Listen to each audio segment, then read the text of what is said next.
Hello, everyone. Thank you for joining us for this 13 Plus FastCast. I'm Carson Courier. And I'm Mary Coleman. We want to begin with new details released about a deadly crash involving a pedestrian. That crash happened Sunday at the intersection of West Santa Maria Street and South 12th Avenue.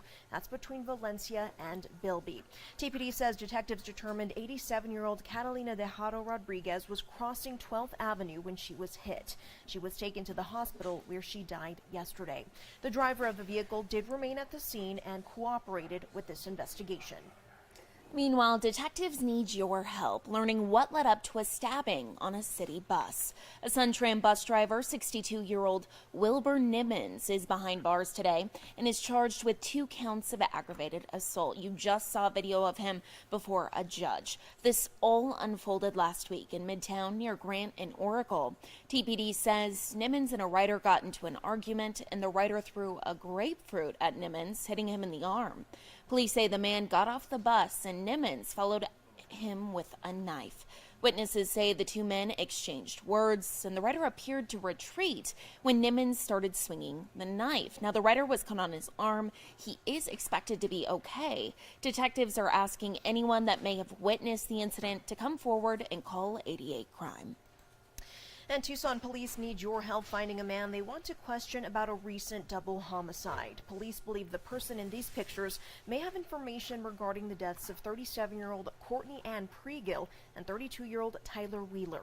Their bodies were found on October 11th. Police say they were found shot and killed at an apartment on West Ajo near I-19. Please call 911 or 88 Crime if you have any information about this person on your screen. Remember, you can remain anonymous. And turning now to our website, Tucson police are conducting another homicide investigation on the south side after a man was assaulted and left for dead in the middle of the road. This happened yesterday in the 700 block of West Idaho Street. When officers arrived, they found 24-year-old Daniel Flowers with obvious signs of trauma. Despite life-saving efforts, Flowers was pronounced dead at the scene. Anyone with information that can help in this investigation is asked to call 911 or 88 Crime.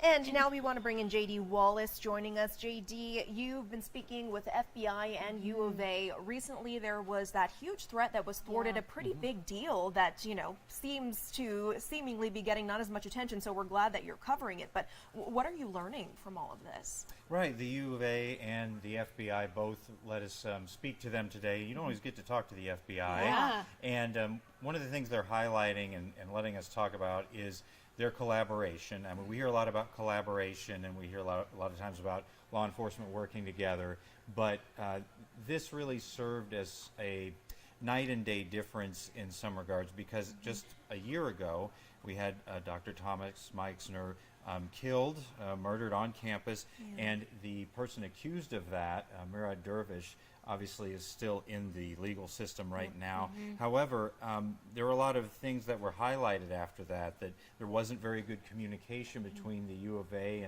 and students, that the threats weren't maybe taken as seriously as they should have been, or there wasn't as prompt a response as there could have been. So we fast forward a year later, you have an interim director of public safety, Stephen Patterson, who is a former FBI agent, spent decades in that agency, and so this highlights how his experience with the FBI and his relationship with the FBI led to this prompt arrest of 27-year-old Michael Lee, who, as we remember in Snapchat, posted, there's going to be a mass shooting at the U of A. I'm going to use an AR-15. Doesn't get much more straightforward than that as a threat, and that was after someone actually took screenshots of his comments, sent that to UAPD, and because they have an officer that actually is involved in this task force, this Southern Arizona Violent Crime and Gang Task Force, they were able to quickly respond to it, look into Lee's behavior. Of course, Lee is still charged with this, and the FBI and the University of Arizona cannot speak in a lot of detail about an ongoing investigation, but they do want to highlight just how much this shows there have been some changes made because of that prompt response. And we'll hear more from the FBI and the U of A, both on 13 News Live at 4 and at 6. Perfect. And the importance of someone coming forward, I would say, because, that's something that, oh, I saw something suspicious, but I'm not going to write in, some fear. So it really goes to show that they're paying close attention to these. That's a great point, Mary, because that is something we also want to get into on 13 News Live at 4 and at 6, is that call to action to the public, that encouragement to them to report something that they say, well, this doesn't seem right. I mean, if it's an immediate threat, they want people to call 911. But if someone is making strange comments online, things they know are out of place, could be threatening behavior, then they want them to be contacting UAPD and also this threat assessment group so that they can figure out how to proceed from there.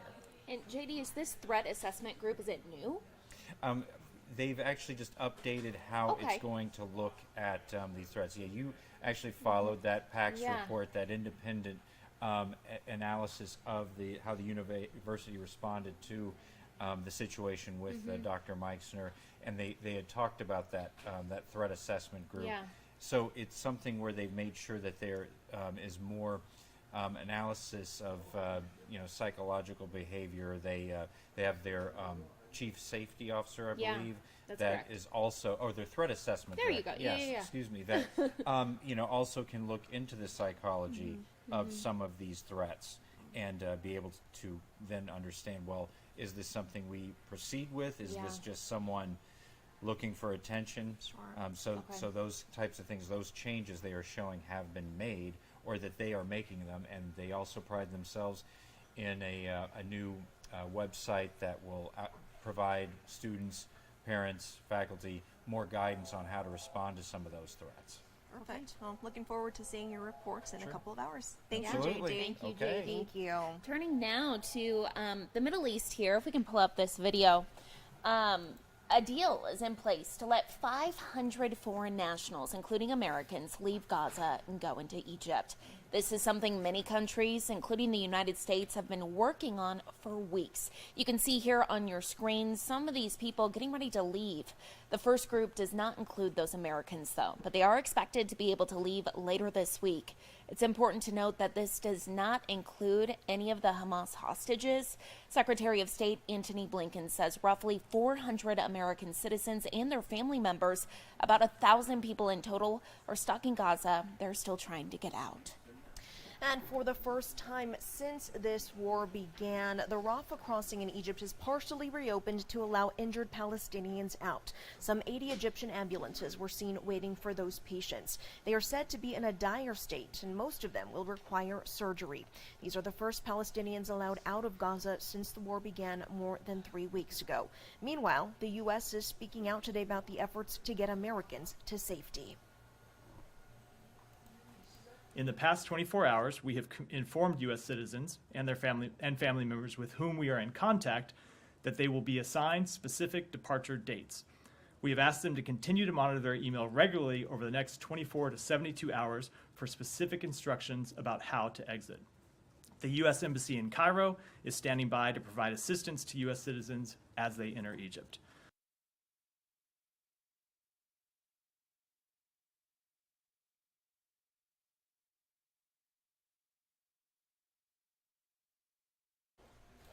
All right, switching gears now. Sorry, a little quick technical glitch there, but now we want to bring in meteorologist Corey Kowitz for a look, and things are looking pretty darn good out there. Yeah, so we had an extraordinarily hot summer, and that really spilled into September and even into October, but we've kind of breaking free of that, and we broke free of that, and we're finally seeing those fall-like temperatures. But let's take a look back what we had for October. It was a pretty hot month, a little misleading because we started first 4 days of the month. So we had 2 average days, 2 below, but since that point, a lot of reds, which mean above average. And that yellow bar that you see, well, that means tying or breaking daily records. We did that 5 times in the month of October. You had 4 triple-digit days, including 3 of those triple-digit days that were tied or broke for the latest triple-digit day. But you can see, right, starting Tuesday of last week, a lot of blues, a lot of grays, only 1 red, meaning that we ended October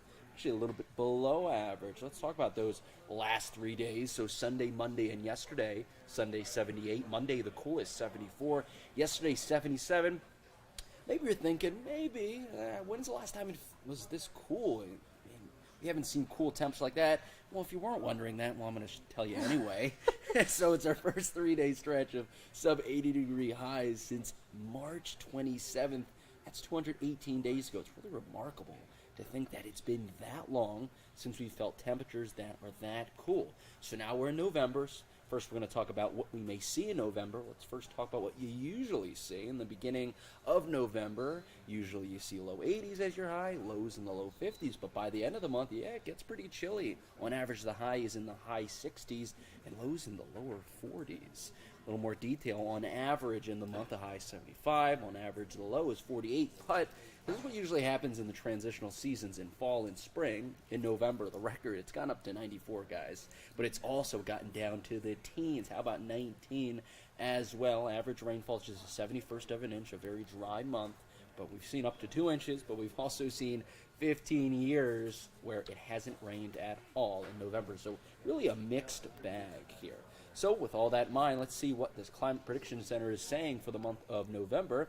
They're calling for well above normal temperatures, but don't panic. Let's keep in mind that the average in a place like Tucson in the month is 75, 48, so expected to be a bit over that. We're not expecting to see any triple digits, or really 90 degrees is unlikely still, right? Remember, 94 is the highest, so it's still unlikely to see 90s in November. It is possible. Expecting a little bit above normal with those numbers in mind.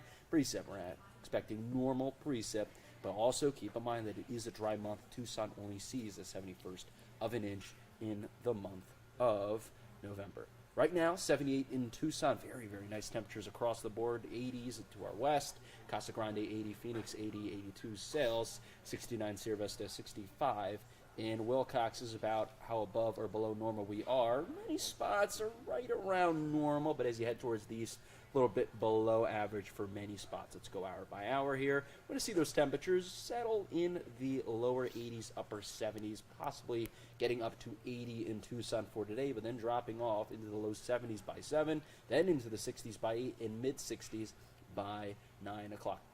World Series Game 5. The Diamondbacks are going to look to make a big comeback. They're down 3-1, but they're not over. Game 5, it'll be great weather no matter what the score is. The game, it'll be 80 degrees at the start of the game, then by the middle of the game in the lower 70s, and then maybe even 60s by the end of the game. Just perfect weather. Got to assume they're going to have the dome open for that, so everyone will be enjoying the great conditions.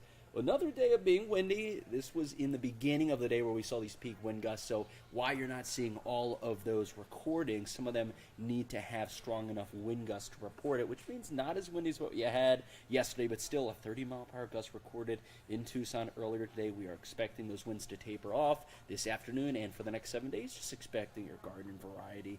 A little bit of gusty winds, but nothing too crazy. Not expecting to really see anything in terms of 20 miles per hour gust or more.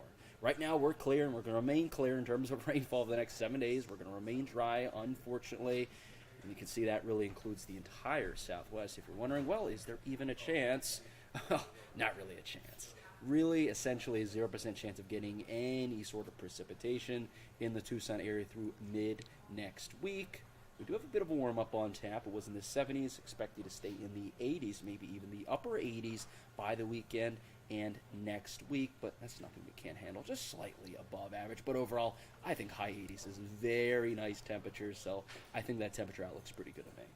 Perfect. Yeah, especially when it gets cooler at night. Yes. You know what I mean? No, Best that's of both very worlds. true. I mean, we're going to see those cool temps. We're not expecting any lows that are going to be really above 60 degrees during that time frame. So, yeah, certainly going to have some cool evenings and mornings during that time.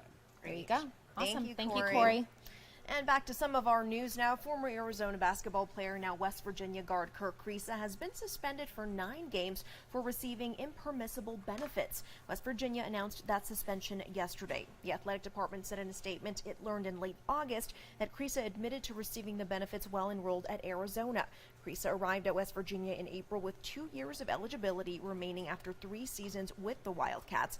And the U of A said in a statement, in part, upon learning of a potential NCAA issue with a former men's basketball student athlete after they left the U of A, the athletics department worked collaboratively and transparently with the NCAA and West Virginia in their review of the matter. Creesa can now continue to practice and travel with the team during this suspension. And of course, happening tonight, it is win or go home for the Diamondbacks. The Rangers currently lead the series 3-1 after winning Game 4 last night. If you were watching, it was a little bit painful. You got your hopes up towards the end of the game, and then it just wasn't enough. The Diamondbacks struggled a bit at the start, as I mentioned. The Rangers were up 10-0. The D-backs tried to come back late in the game. The Rangers ended up winning, though, 11-7. Tonight, the chance to keep that World Series dream alive and go to Game 6 in Arlington. First pitch will be at Chase Field in Phoenix at 5:03. Fingers crossed, guys. Have I some know. hope. Have some hope. The thing is, I will say, all the Diamondbacks fans stayed there until Yes, the they very did. last inning. So, hey, loyalty indeed. For sure. And being a Chicago Cubs fan, Oh, no. we came back when we won the World Series. okay, we were good point, down. good point. So, you know, it can happen. It can. It can. Again, have hope, guys. Well, here's a live look over Mount Bigelow this afternoon. Hope you are enjoying this gorgeous day out there. Yes. Thank you all so much for watching. And tune in at